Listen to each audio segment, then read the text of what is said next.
예, 라임 자산운용이 부실한 펀드 운영과 편법 거래를 일삼다가 환매 중단 사태가 빚어지면서 1조 6천억 상당의 피해를 발생시킨 이른바 라임 사건. 이 사건에는 증권사가 투자자들에게 엉터리 정보를 제공하면서 가입을 권유한 사실이 확인돼 논란을 빚기도 했었죠. 그래서 이제 피해자 중 일부가 증권사를 상대로 투자금 반환 소송을 했습니다. 그런데 이례적으로 투자금의 100%를 반환하라는 법원의 판결이 나왔죠. 자, 이 시간에는 소송을 제기한 피해자 중 한 분이시죠. 개그맨 김한석 씨 그리고 소송을 대리한 법무법인 우리의 김정철 대표 변호사 함께하겠습니다. 두 분 네, 어서 오십시오. 반갑습니다. 예, 반갑습니다. 네, 반갑습니다. 영광입니다. 예, 축하드립니다. 예, 방송 30년 만에 이게 뉴스에서만 뵀던 분들 뵈서 영광입니다. 예, 시사 프로그램에 처음 네, 출연하신 거죠? 처음입니다. 예, 너무 떨립니다. 김한석 씨 굉장히 얼굴만 봬도 기분 좋은 분인데 일단은 기분 좋게 소송을 이기셨으니까 네, 얼떨떨하고요. 예. 사실 3년 동안 김정철 김정철 변호사가 변호사님. 너무 고생 많이 했습니다. 예, 너무 그렇군요. 지금 기분 좋습니다. 기분 좋으시죠. 또 변호사님도 네. 굉장히 소송 진행하시면서 어려우셨을 텐데 네, 소감이랄까요? 예, 굉장히 긴 시간이었습니다. 그리고 굉장히 어려운 소송이었고 예. 이기기 어렵다는 생각을 하면서도 끝까지 이제 최선을 다해서 이제 다행히 승소를 해서 굉장히 기쁘고요. 또 반면에 또 아직 항소심하고 또 대법원이 남아 있어서 무거운 책임감을 아직도 가지고 있습니다. 이게 예. 100%를 반환받은 것은 최초 아닙니까? 네, 맞습니다. 역사상 이제 처음 들었어. 예, 네, 사기를 취소로 한 판결이 최초입니다. 우리 김한석 씨가 네. 피해자였죠, 그죠? 네, 맞습니다. 얼마 투자하셨던 거예요? 뭐 부끄럽지만 방송 30년 하면서 모은 예. 돈하고 전세 보증금 좀 합쳐서 한 8억 5천 투자했습니다. 엄청나게 투자하셨어요, 사실은. 굉장히 큰 돈 아닙니까? 일본이 굉장히 큰 돈인데요. 예, 예. 앞만 보고 살다 보니까 예. 그 돈 가지고 뭘 어떻게 할 수 있는 상황이 아니었고 또 전세 보증금이 조금 있기 때문에 예. 부동산이 너무 많이 왔다 갔다 하니까 2년 후에 계약을 했는데 예. 또 전세가가 이제 뭐 다운되면 줄 돈이 없으니까 예. 일단 보관해 놓자라는 개념이었습니다. 근데 왜 보관해 놓는 돈을 펀드에 넣게 되셨나요? 이게 많은 얘기가 있는데요. 2박 3일 예, 필요하죠, 예. 사실은. 예. 그러니까 이게 예금처럼 안전하다고 그쪽에서 권유했기 때문에 저는 2년 후에 분명히 돈이 필요하니까. 그 상담하시는 분이 돈을 잃을 확률이 로또 당첨되는 것보다 맞습니다. 어렵다고 말씀하셨다면서요? 맞습니다. 예. 잘못될 확률은 0%다. 0%다. 그러니까 이제 저희 서민들 입장 아니면 또 투자하시는 분 입장에서는 믿을 수밖에 없는 거죠. 예. 그러니까 과거에 또 로또 정말 안 됐던 경험도 있으니까. 예. 맞습니다. 근데 이제 이게 증권사를 상대로 한 소송에서 이제 100% 반환 판결이 나온 게 처음인데 그러면 이 어떻게 입증을 하시고 이게 이제 투자자들이 피해자라는 걸 입증하셔서 이제 반환한 거고 네, 네. 100% 과시는 게 인정됐으니까 100% 받으신 거 아니에요? 그러니까 이게 이제 이런 증권사를 상대로 소송을 하는 거는 예. 이제 불법 행위를 원인으로 예를 들어 이제 불안전 판매를 했으니까 그렇죠. 당신들이 손해배상을 해라 이렇게 이제 불안전 판결. 판매는 뭔가요? 이제 판매를 정보. 하는 데 있어서 뭐 설명 의무 같은 걸 제대로 하지 않다거나 고지의 뭐 의무라든가. 부당한 권유를 했다든지 뭐 이런 걸로 인해서 손해배상 책임을 지는 것들은 지금까지 그래도 뭐 20% 인정된 것도 있고 30% 인정된 것도 있어요. 그런 거 이제 과실상계라고 해서 예. 과실이 서로 나누어지는데 저희가 이제 이번에 100% 받은 거는 사기를 이유로 인해서 아예 계약을 취소해 버린 겁니다. 아하. 그래서 어떤 누구의 과실이 더 있다 이게 아니고 아예 거기는 사기다. 그래서 그럼 기망행위로. 좀 심하게 말하면 이 연루됐던 대신증권이 네. 피해자인 김한석 씨에게 사기를 친 것을 법원에서 인정한 겁니다. 건가요? 그래서 저희 민법상 사기에 의한 의사표시는 취소할 수 있도록 돼 있어서 그걸 취소하면 원금을 그대로 전부 돌려주게 돼 있고 그럼 변호사님 사기라고 생각하고 소송을 진행하셨던 네, 처음에 건가요? 이제 김한석 씨 맨 처음에 만나서 녹취록도 듣고 내용도 들어봤더니 예. 지금 저도 이제 과거에 계속 이런 금융 소송을 많이 했었는데 예. 정도가 너무 심하다는 생각을 했고 그래서 이제 형사 고소까지 하게 된 겁니다. 그래서 이 대신증권 본사도 고소를 했고 거기에 판매 센터장도 고소를 해서 둘 다 지금 기소가 돼 있습니다. 그래서 그것도 대한민국 역사상 최초 기소입니다. 그러니까 판매사가 사기적 부정거래행위라고 하는 죄명으로 인해서 예. 자본시장법 위반으로 기소된 예가 단 한 번도 없었거든요.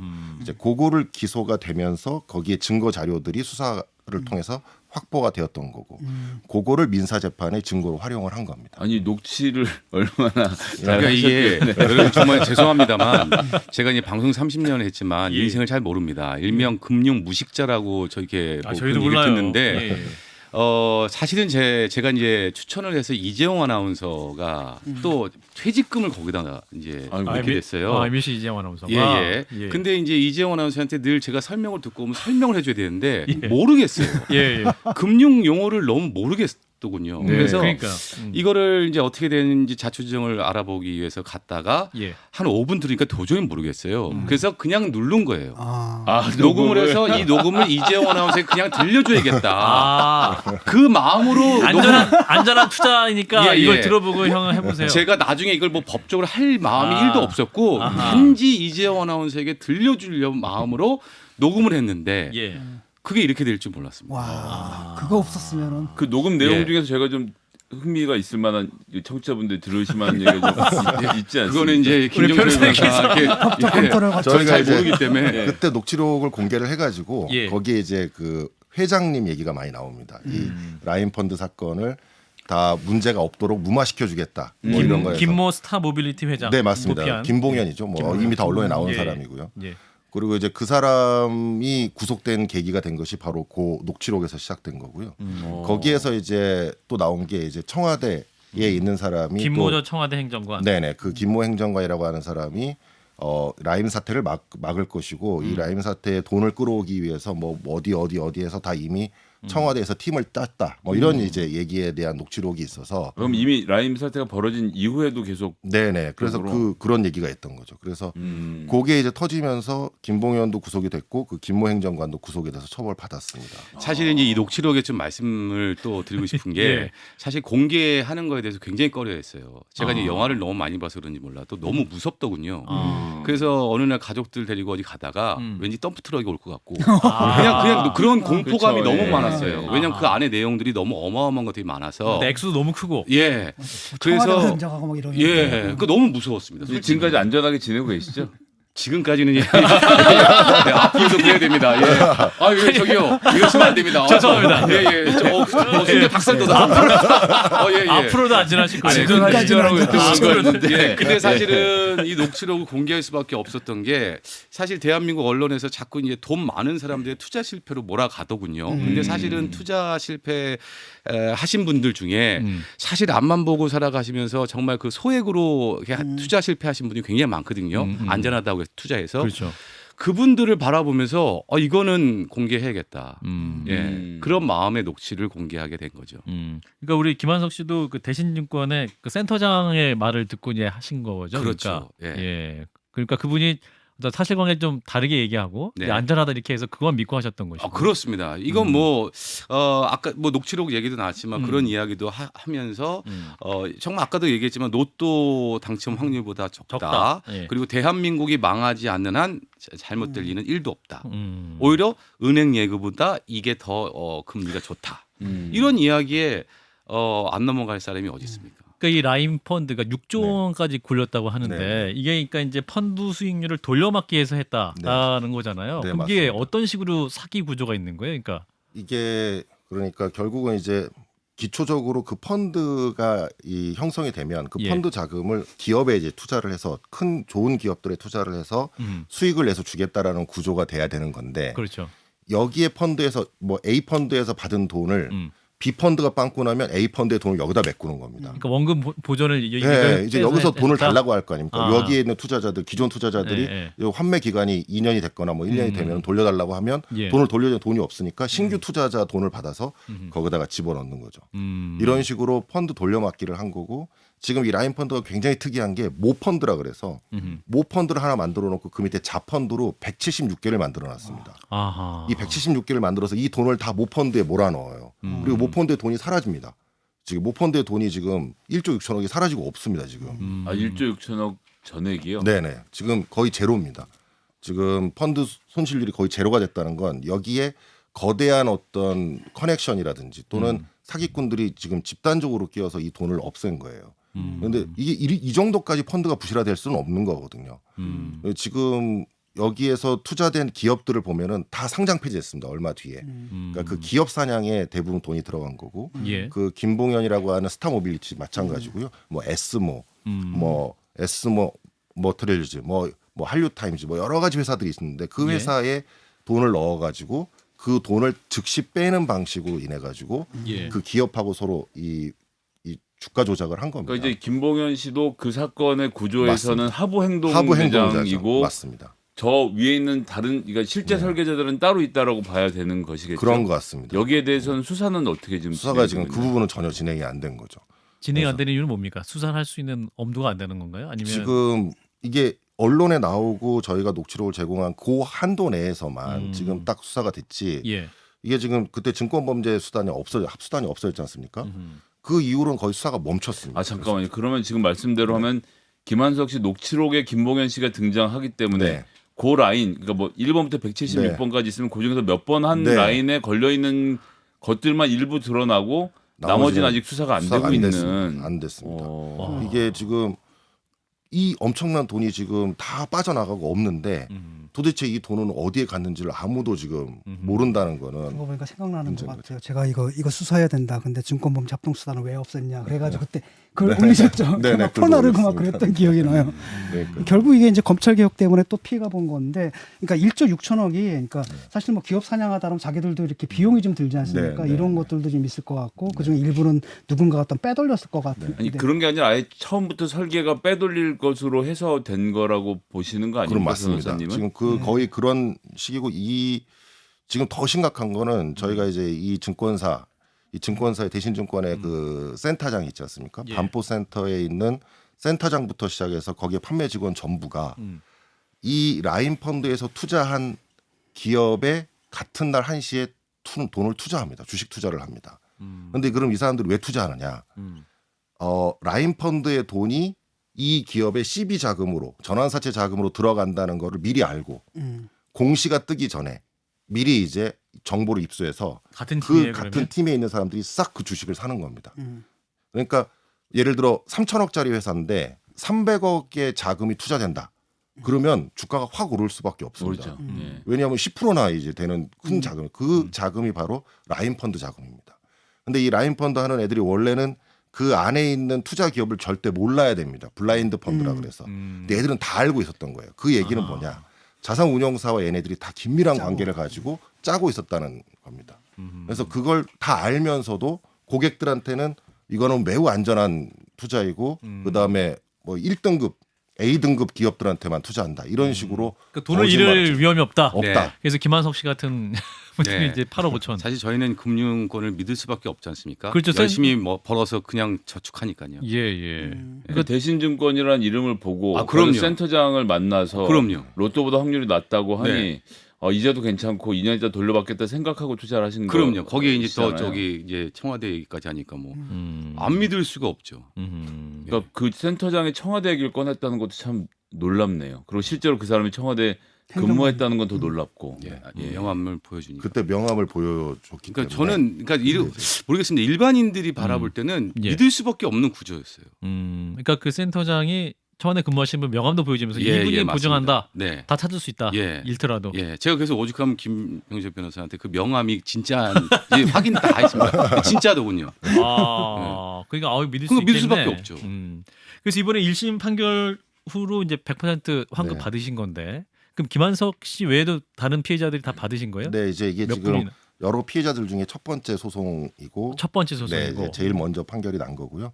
저희가 이제 빠르게 진행을 했던 거고 이제 다른 음. 피해자분들은 소송의 결과가 지금까지 역사상 별로 좋은 결과를 받아온 적이 없기 때문에 섣불리 이제 이 비용을 들여서 소송하기가 굉장히 어렵게 생각하시거든요. 그러다 보니까 다 기다리고 계셨던 분이 있는데 예. 지금 이제 이런 판결이 났기 때문에 또 이제 피해자분들이 일단 이제 집단 소송 같은. 네네 이제 거잖아요. 앞으로 이제 곧 진행을 하게 그 다른 데 몰라도 그 장전 센터장 쪽에를 통해서 투자하신 분들 같은 그럼 굉장히 경우에는 가능성이 높죠. 좀 더 유리한 측면이 네네, 있겠네요. 분명히. 맞습니다. 왜냐하면 다 사기적 부정거래행위라고 하는 이 죄명으로 전부 기소가 되고 유죄 판결이 확정됐거든요. 장영준 장센터 피해자가 한 몇 분 정도 되십니까?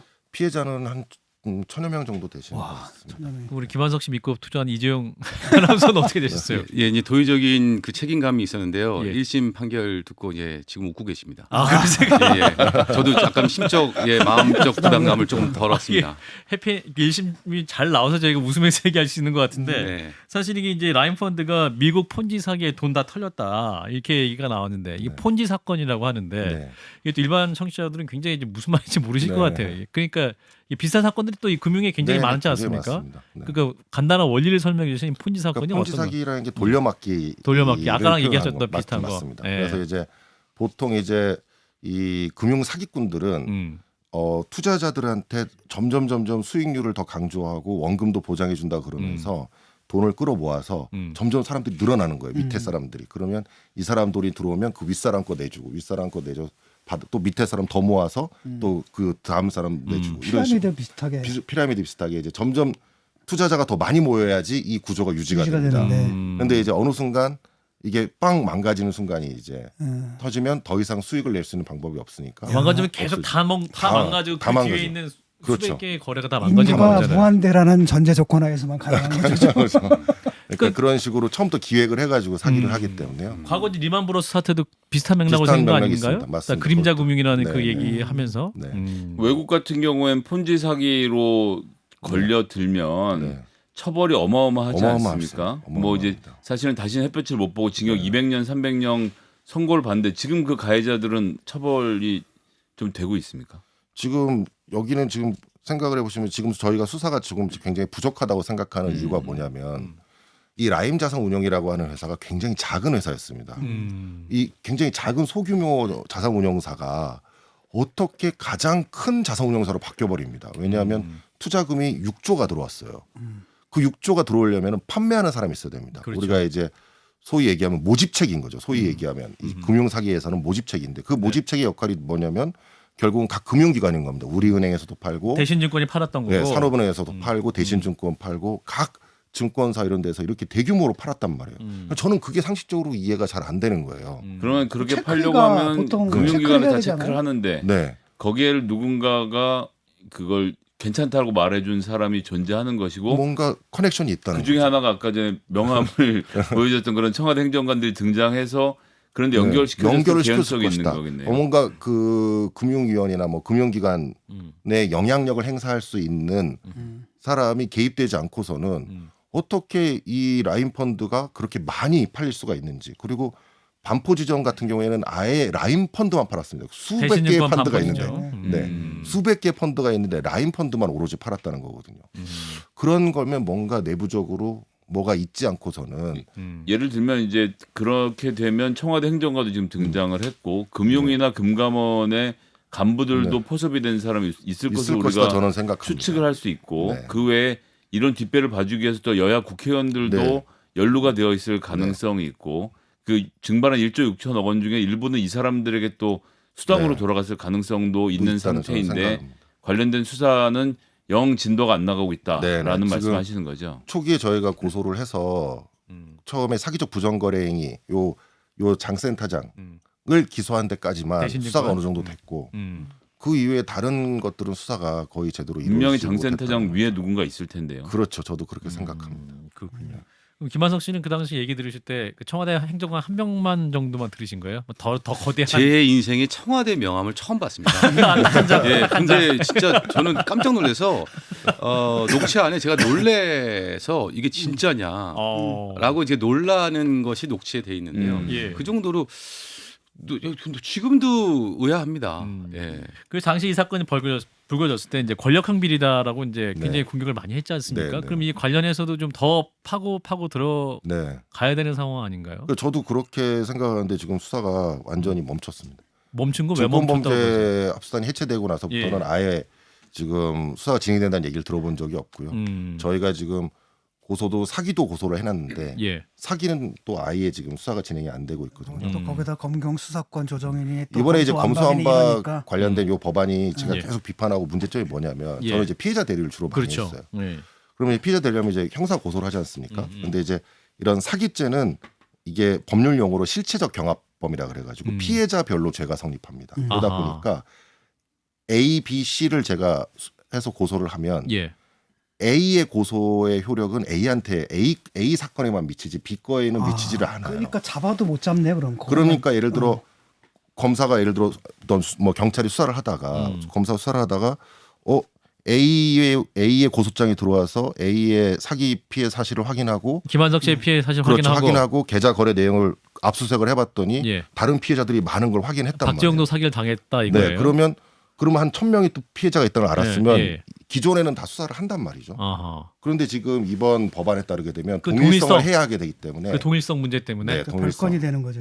별건이 돼버립니다. 그렇게 되면 별도로 고소가 있지 않는 한 수사를 못하게 되고 김한석 씨 사건만 수사해야 되는 그 겁니다. 부지런한 피해자만 보상받을 수 있는 거네요. 그러면? 그렇죠. 그게 이제 그렇게 되면 수사가 굉장히 지연될 수밖에 없어요. 범죄 전모를 드러내지는 못하는 거잖아요. 전모를 못 내는 거죠. 개인적 사기 그게 지금 제가 이제 제일 우려하는 피해자 대리로서 피해자를 대리하는 관점에서 예, 오늘 논쟁의 주제가 아니긴 한데 그런 경우에 보안 수사를 요구해도 경찰이 할 수 없는 구조로 되어 있는 보안 건가요? 수사를 요구를 해도 이게 사실은 경찰은 뭐 제가 죄송스러운 말씀이지만 예.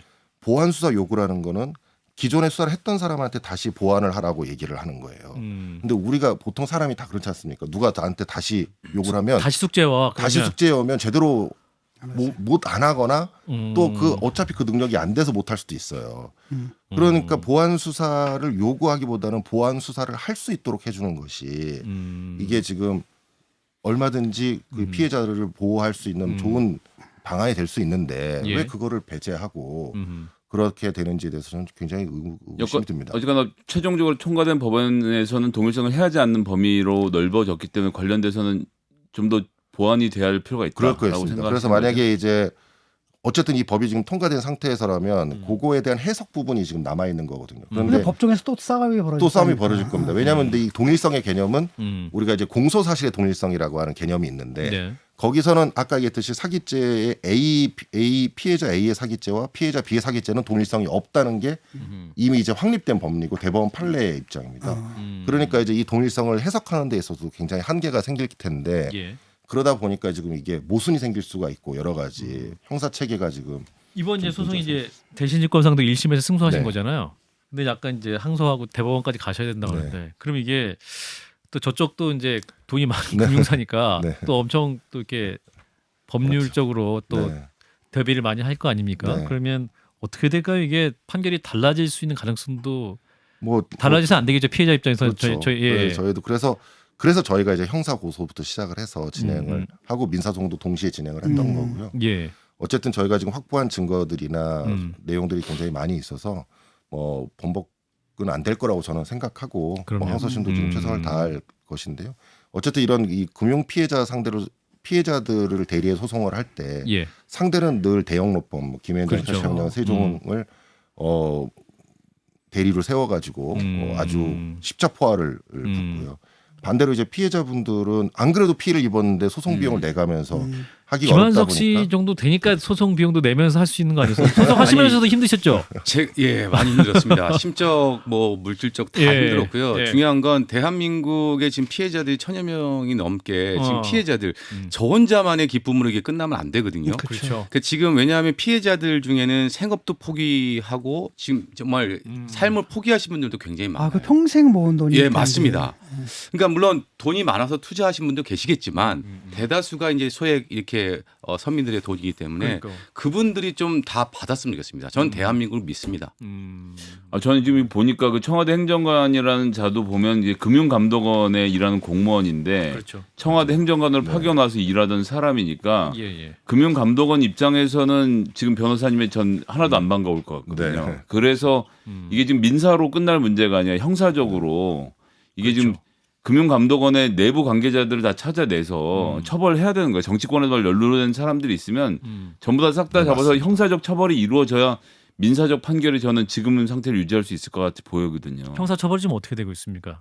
이거 지금 전혀 수사가 안 되고 수사가 안 되고 있어요? 네. 아예 이제 그런 관련된 부분은 아예 수사가 안 돼 있고요. 안 하는 겁니까? 못 하는 수사를 겁니까? 못하게 한 거죠. 지금 수사가 지금 사실상 중단된 거죠. 이게 지금 그때 이제 그 김봉현이라는 사람이 옥중 편지를 쓰지 않습니까? 그래가지고 스타 모빌리티 그때 회장? 네네. 네. 저는 이제 그것도 되게 이상하다고 생각하는데 언론 그 사람이 플레이를 했죠. 네네 네. 그걸 해가지고 결국은 검찰 수사가 공격하고 막. 네, 예. 결국 그래서 수사가 중단이 돼버렸어요. 그래서 그러니까 뭐 이제 윤석열 정부가 들어섰으니까 관련돼서 수사를 뭐 이걸 문재인 정부가 덮은 거라고 한다면 윤석열 정부에서 라임 관련돼서 뭐 전모를 파헤칠 수도 있을 것이라고 생각하고 아니면 이게 검찰 내부에 또 전 관계자들 분명히 있을 거라고 생각하거든요. 그런 부분들 또 어떻게 정리돼 갈지도 네. 지켜볼 포인트가 되겠죠. 자, 앞으로는 이런 피해자들이 정말 없어져야 될 것 같고, 자, 그러면 이제 어떤 대책들이 좀 필요할 것인가? 이게 또 갈수록 그 사기 기법이 고도화돼서요. 네, 이게 맞습니다. 좀 알면서도 당할 수 있을 것 같은데 어떤 대책이 필요할까요, 변호사님? 지금 음. 어쨌든 투자자들은 음. 전문성이 부족한 거거든요. 그러니까요.